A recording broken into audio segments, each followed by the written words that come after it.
5 verses 26 to 32 bazalwane. Sitawushumayela Mark 5 verses 26 to 32.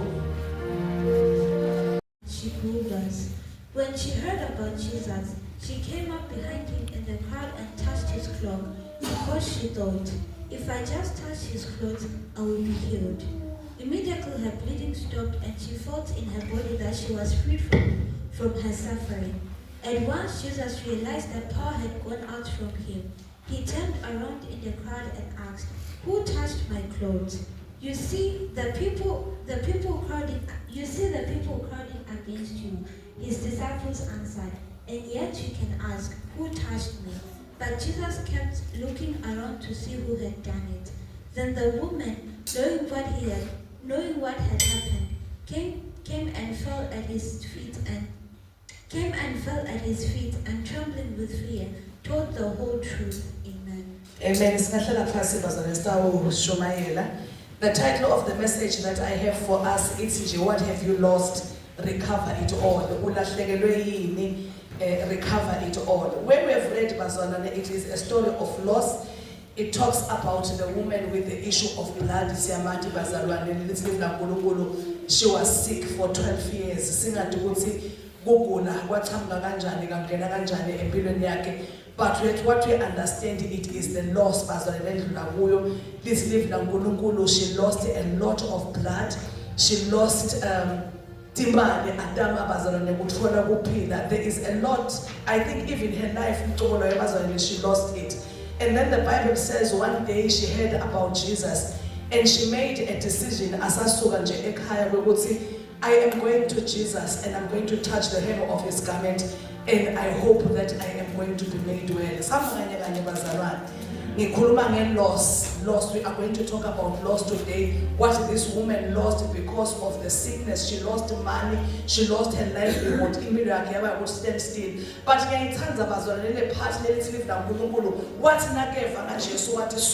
and I love the part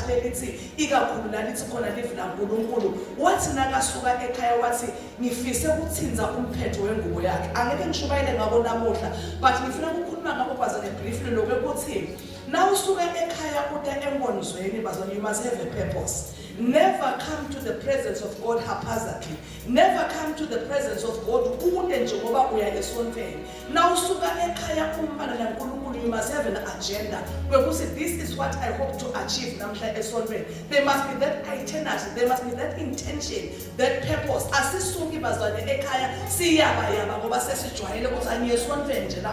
But issue, let's say, I hope to touch the hem of his garment. This is what I am believing God for. Hallelujah, bazalwane.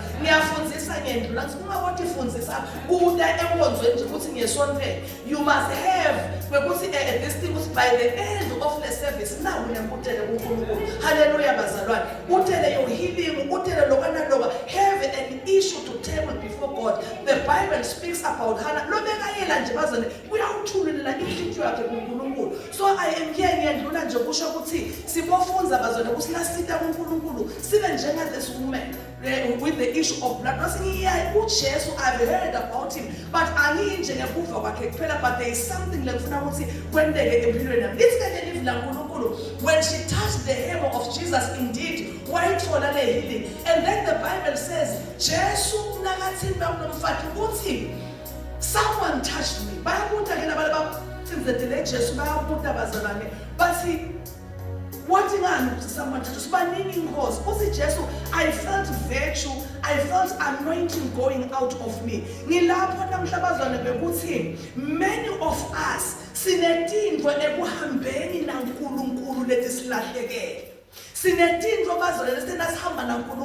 they went out of us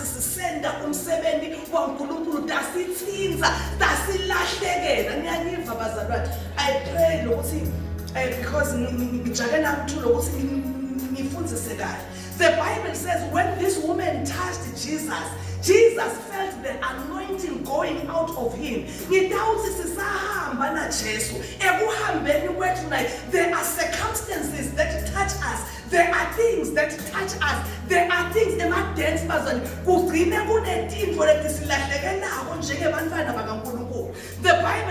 about Elisha. Lithi Elisha live la uNkulunkulu asenda umsebenzi na the sons of the prophets. Lithi live la uNkulunkulu one of the sons of the prophets walahlekelwa lizembe lakhe, and the Bible says wakhala wathi my father ulisihloko selizembe lami silahlekile. Some of us bazona sisenda umsebenzi waNkulunkulu kunetinto letisilahlekele. As I am speaking right now, labanye bethu luthando lweqala naNkulunkulu lebesinalo because of the challenges, because of timo letisinzile lusilahlekele luthando naNkulunkulu. We are no longer bazalwane pastor ndakukhulume ngabo asisamserve uNkulunkulu like we used to, asisathandazi like we used to. Why? Because kunesimo empilweni yakho lesifika sakuthinza walahlekelwa something in your life. Ngiyangiva bazalwane, some of us sithinjwe inhlungu, and because of pain fire has gone out of us. Asesitele ngapho naNkulunkulu lebesinayo eqaleni. The book of Revelations, uthi Jesu abhalela the book of the John the Revelator, uyakhuluma Jesu ukhuluma with the church of Ephesus, uthi nina senilahlekelwe uthando lwenu laqala. Go back to your first love. Ungatibuza ke ukuthi yini lokho lokwenela bazalwane balahlekelwe lethando labo leqala ekuhambeni kwethu naNkulunkulu. Sithintwa timo letislimatabo, sinyakatiswa timo, kulahleke kukholwa kulahleke thando. Namhla I am here to ask you ukuthi uthintwe yini? What have you lost? And whatever it is that you have lost, lokukwente wahlahlekelwa yi-impact naNkulunkulu. Lebudlelwane bakho, the intimacy naNkulunkulu akusekho. Some of us have got called in the things of the Lord because silimele bazalwane. Labanye sisashumayela silimatele, sisenda lo msebenzi waNkulunkulu. Labanye bethu sisakhulumisana silimatele la salahlekelwa timo. Labanye bethu we are no longer the same as we used to be. Why? Because sithintwe timo tempilo balahleka tinto etimpilweni tethu. Namhla ngijawubuza ukuthi uyini lokulahlekele usahamba naNkulunkulu ulokukwenda ukuthi ungasabi nale impact lebe unayo. Pastor Peter preaches one day one of the most powerful sermons. Uthi Pastor Peter, Samson was fighting along with the Philistines, and you used the jawbone of a donkey. Wabulala many thousands of the Philistines, but was never Pastor Peter was the jawbone. Some of us but somewhere along the way, we are no longer impactful.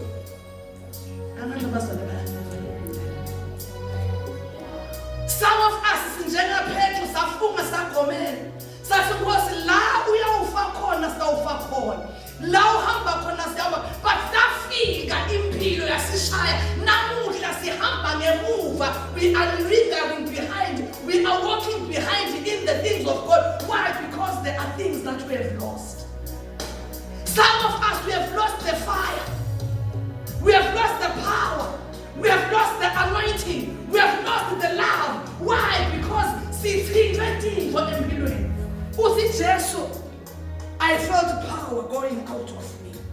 Unenhlanhla ke Jesu yena waweva namandla aphuma kuye. Labanye bethu sesiyahamba nje bazalwane, kaze tinto letithile tasilahleke. Awutibuke namuhla. Usesemlobo ongiko 10 years ago. Are you still praying as you used to 10 years ago? Are you still reading the word of the Lord?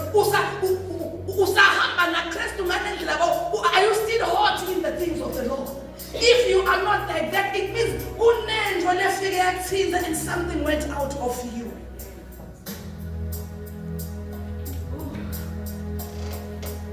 Some of us, we are cold-hearted. Inhliziyo yethu yathinzeka salimala bazalwane. Sesidigazile. Things have touched us. Virtue has gone out of us. Anointing has gone out of us. Silahlekelwe amazembe ethu sisenda umsebenzi waNkulunkulu. Khumbula ngelinye ilanga Elijah abalekela Jezebel. The Bible says, some of us, we are discouraged like him. Because the Bible says, I'm not better than my forefathers. He's discouraged because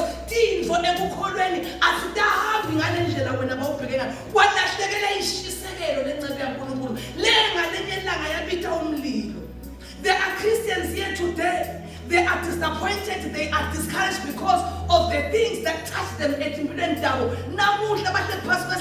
They are suicidal, they are depressed. Things have gone out of them. Joy has left them. Peace has departed from them. Why? Because it's in vain.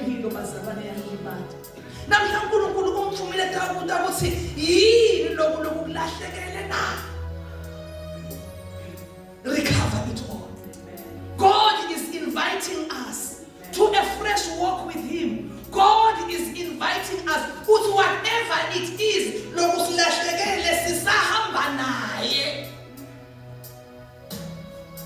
Let us recover it. Praise Him.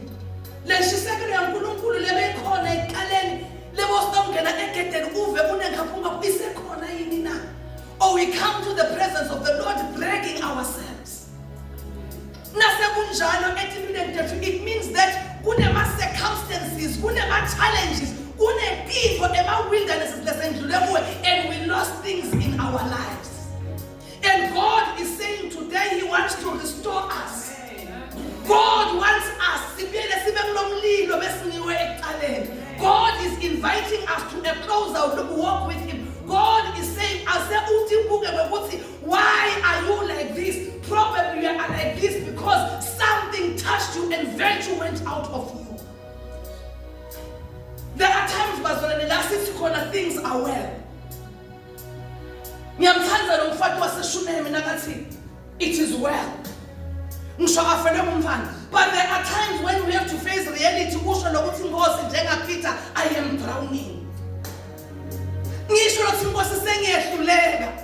Because I have lost so much. There was a time in my life when it was tedious for me to preach.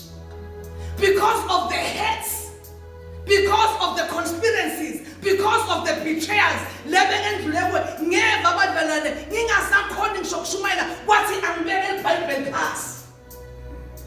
Because of the things that I had lost.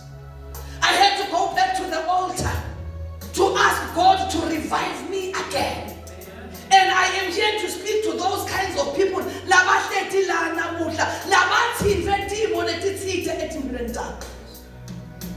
They've lost things. They are so discouraged in the Lord. What is it that you have lost? Maybe it is that jawbone of the donkey.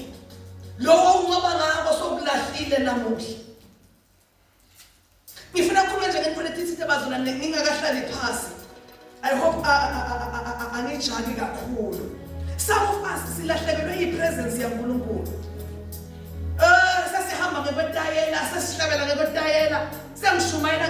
somewhere in my walk with God, I've lost the presence of God. The presence of God because of disobedience. Just like Samson. When he divulged that secret to Delilah, the Bible says the presence of the Lord left him. And the said part is, some of us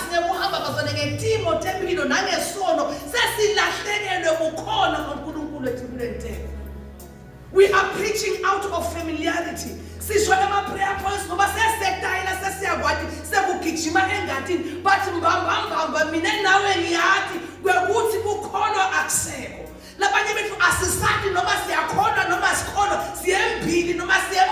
we do not know where you are. Why? Because something has left you. The presence is no longer there.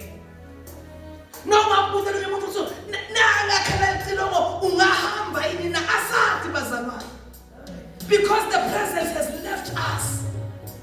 Somewhere,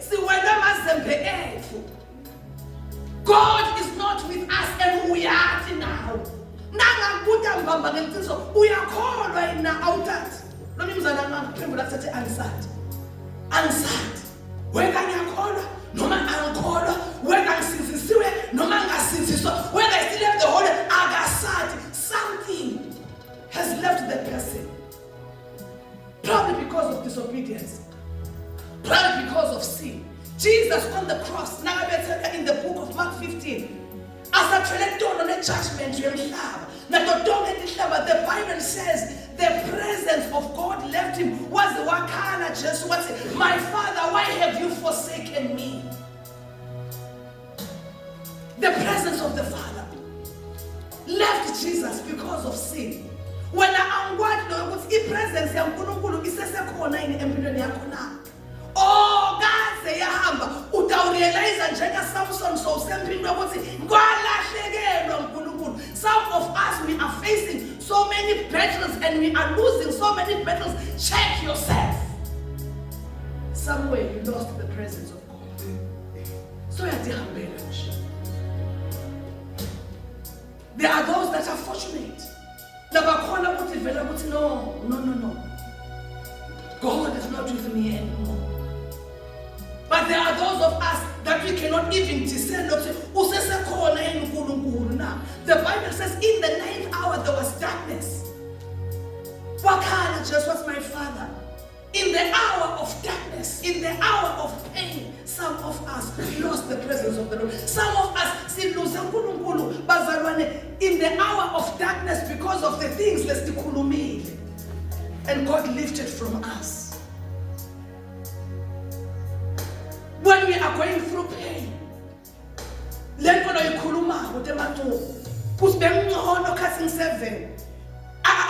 remember at some point I was expecting a promotion.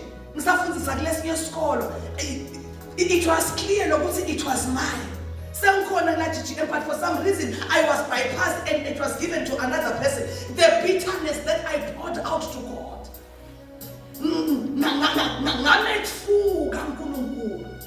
Because of the discouragement and the disappointment. And some of us, because of those things, presence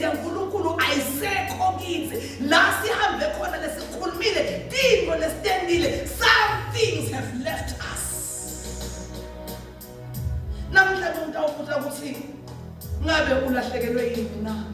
Jesus at the age of 12, they thought they were with Jesus, but Jesus at Jerusalem. In the temple.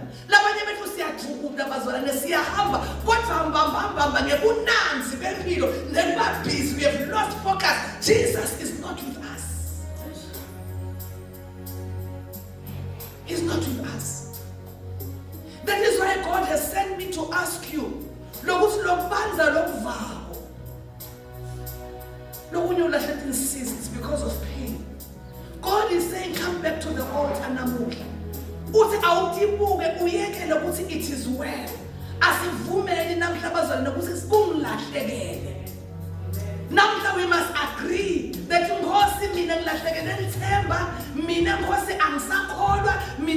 I am discouraged. Revive me again. If you never could disappointment, if you read the Bible, it will tell you about Martha na Lazarus na Mary. Labatshela Jesu umhlobo wabo ngesikhathi semadima kwekuthi Jesu nam Lazarus uyagula. And the Bible says 4 days later, Jesu asafa Lazarus wangcwaba wangkhona Jesu aqhamuka. Balahlekela lithemba. Banenhlanhla ke bona bazalwane wafika Jesu. Abanye bethu etimentethu simbithile uNkulunkulu asembide ngesikhathi sekuhlupheka but sambide kwangazuthi akafiki, and some of us we are disappointed because uNkulunkulu nganesikhathi simdzinga simfuna akakwendanga lobesikubhekile. Salahlekela kumethemba uNkulunkulu. As I am speaking, there are people that are disappointed with God. If you read the word of the Lord, David na Bathsheba, David prayed for Bathsheba's son. He fasted and prayed. Athandaza kuthi uNkulunkulu, save my son. Athandazile anjalo, the son died. Some of us kwendeke lokho ethi Samethemba uNkulunkulu ngedifferent sazila, we see that samethemba, but directly the opposite of what happened, of what we are expecting happened, and because of that bazalwane salahlekelwa kumethemba uNkulunkulu. As I'm speaking right now, there are people labalahlekelwe ithemba uNkulunkulu beva kungazuthi they are disappointed. God has let them down. Because tintfo atikahambi ngendlela. Uyabuta kiJohn ngalenye langa uthi uphi lo uNkulunkulu lebe kukhulunywa ngayo kusho wenda timanga uphi. There are those of us esibutako namhla because of our experiences silahlekele tintfo tintfo sesiyambona uphi lo uNkulunkulu of the Bible. Where is he? Because lokho lokwenteka la empilweni yami does not tally with what the Bible is saying. I am here to ask you, yini lokulahlekele because of disappointments? Lithemba kumathi uNkulunkulu, kumthanza uNkulunkulu. Labanye sesimkhonda ngenyama mbamba bazalwane silimele. Peter ngalenye langa when Kristu angasekho, he lost direction. What's he? I am going back fishing. Kunebantu namhlanje sababele etinfeni down. Ba-opta ukuthi babuyele etinfeni down because lithemba lo muntu bebamethembile futhi abalekelela utawasida akasekho. Disappointments have hit us and something has gone out of us. Uske uNkulunkulu kuDavide ngalenye langa na Davide naye abuya emphini akhaza ama-Amalekites destroy iZiklag. Uthi uNkulunkulu uthi Davide kuNkulunkulu, should I pursue, will I recover all? Uthi uNkulunkulu, pursue and you shall recover. Usho njalo uNkulunkulu namuhla bazalwane. There's a message that God gave me. As what do you do as a child of God when you do everything that God tells you to do, but still impilo yakho ibhidlile? When they exactly akutshela uNkulunkulu, but still impilo yakho bazalwane ibe nzima. We lose hope. We lose our first love. We've lost joy. Labanye bethu mbamba ngakhuluma nomfundisi ngithi ngiyam-encourage nami wathi na ukhuluma kanjena uthi angikuhlohle inhlamba. Nami ngithi ngiya-encourage ngithi no, wathi ukuthi angikuhlohle inhlamba because you do not know what I'm going through. You do not know. You do not know. Now ungikhothela amavesi lekhathi ngiyazonda because God has let me down. uNkulunkulu namhla he wants to restore us. Bonke lokusilahlekele because of pain. Bonke lokusilahlekele uNkulunkulu namhla he wants to restore us again. He wants to revive us again. Kunma disappointments ngohambe kuwo. Labanye bethu bazwane it is lost. We have lost so many things in life. We have lost so much. Sinjenga Job, we've been attacked so much. The Bible speaks about Job. Look at the loss that Job suffered. See, attack bazone salahlekelwa bangani. Salahlekelwa bantwana bethu, salahlekelwa timali. As I am speaking kunebantu labalahlekile. The Bible speaks about the lost coin. Things that are valuable to them. The prodigal son, he lost land. The lost sheep, he lost. People, they've suffered loss. If I can ask each and every one of you, ungasho that solo wakholwa, usho njalo Petru uJesu ukuthi some of us lesilandzele ngosi. There are things that we have lost.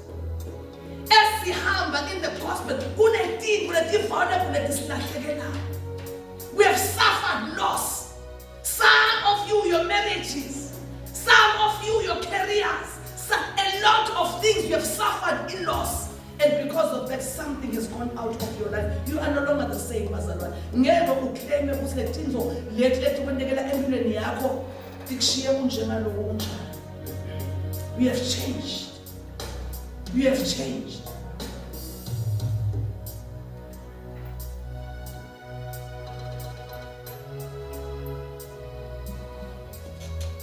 Moses wafika eZiklag kwakhaza badestroye konke.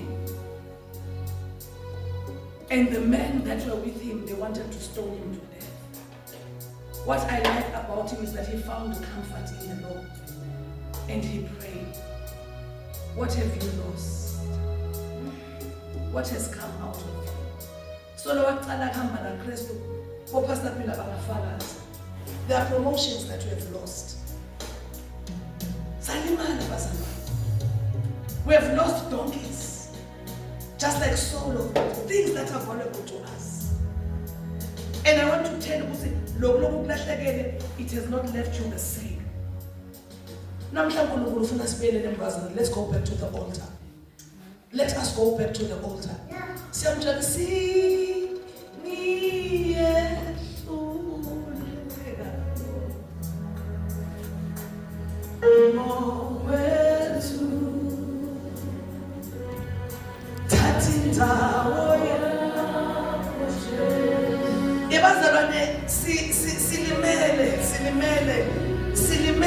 The things have gone out of us. We have lost things. Let us go back to the altar. It is enough. I've tried to be strong, but the conspiracies have hit me hard. The betrayal has hit me hard. The loss has hit me hard. Nilimele angikhona ikutendisa sengiyashumayela nje.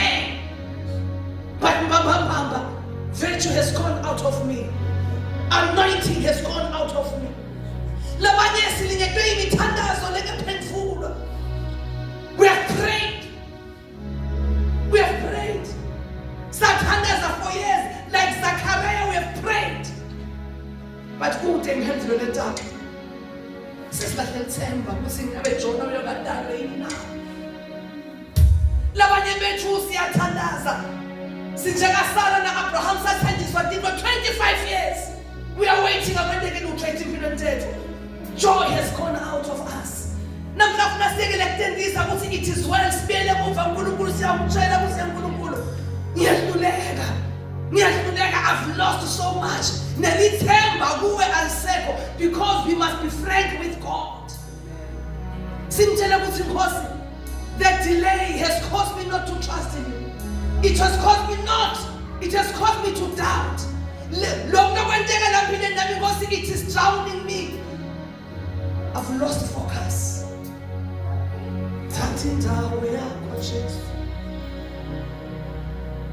I want us to go back to what virtue has gone out of me. Anointing has gone out of me. Love has gone out of me. Peace has gone out of me. Revive me, my Father, in the name of Jesus Christ of Nazareth. Praised him. People have hurt us. And things have gone out of us. Live la nkulunkulu likhuluma ngabobhuti baJosepha labamzonda baze wagcina Josepha athensiwe wagcina asekhazi ejele. Some of us, because of the way let's treat ngakhona unenhlanhla Josepha pastor yena wakhona ukuthi the Lord wakhona labanye bethu asikho lapho silimele mama because of the way lesilinyetwe abantu ngakhona. People have disappointed us. We are not the same. Things have touched us. Betrayers,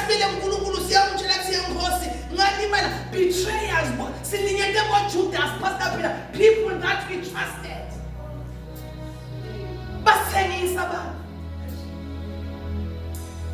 And we are hurting today. A betrayal and a conspiracy, and you remain the same. Something left you.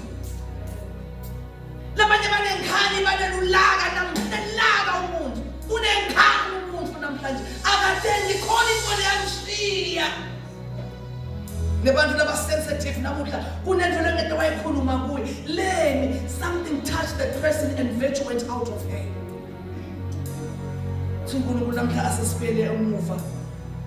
bazwane sihambe siyawulanza emazembe ethu. Moses uhamba nabantwana baka-Israyeli along the way babamthuka. He was not the same, Pastor Philo Mofunza nephuma kwakhe. He was not the same. Khona la khona athi sobheka uNkulunkulu hayi ngabe kathanza something bazwane kusilahlekele. And he even lost ukungena eKenani. Akatendanga inabantu Pastor Philo. Today I want us to check ourselves, send an introspection. Asutibuka kusunjelalele. Labanye silinya kule bantu bazalwane. Asesifile kuNkulunkulu. Besibhekile kusibantu bebawuhure babawu-Aaron kithi, but they stepped us at the back. And our lives have never been the same again after that.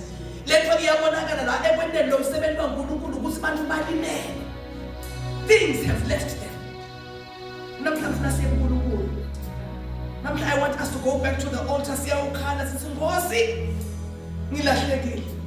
Ngifuna silehle blind Bartimaeus namhlanje sithi Nkosi angiboni. Angisaboni Nkosi. Silingise nangumfati lo ngamyekelanga Jesu, that Canaanite woman. Usaid Nkosi ngikhulula indvodza zakhe ukhula kuphi namuhla? What have you lost? I want us to come to the altar. Nami ngididile bengithandazela I said I am no longer the same. It's even like Jesus was touched by that woman. Waphuma ndimo empilweni. Ngubani lokuthinzile wena? Walahlekelwa ndimo empilweni. Yini lokukuthinzile? Walahleka empilweni yakho na? You are depressed, you are discouraged. Labanye bethu azijobe though he slays me. Today I want us to come to the altar. Nkulunkulu gave me this promise that he wants to revive us. He wants to restore us today. Let us go back to the altar. Angisakhona. Nakushumayela angisakhona Nkosi angisakhona. Kube kuyangathi labanye bamaBhayibheli siyavala Pastor Phila sike sithathe a break. In reality, it's things have gone out of us. Sithinziwe. Also Jesus who touched me. I felt power going out of me. Today I want us to be truthful. Ngisafuna sawuthandaza angikwazi ukuthi ulahlekelwe yini. Labanye injabulo Nkosi. Joy has left us. We are dry and arid. Things have left us. Some of us it is peace.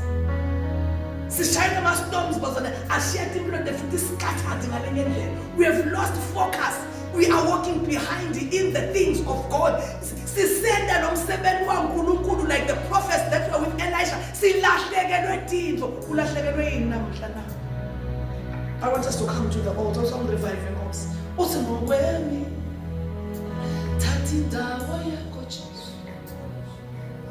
Ufuna sawuthandaza usho nje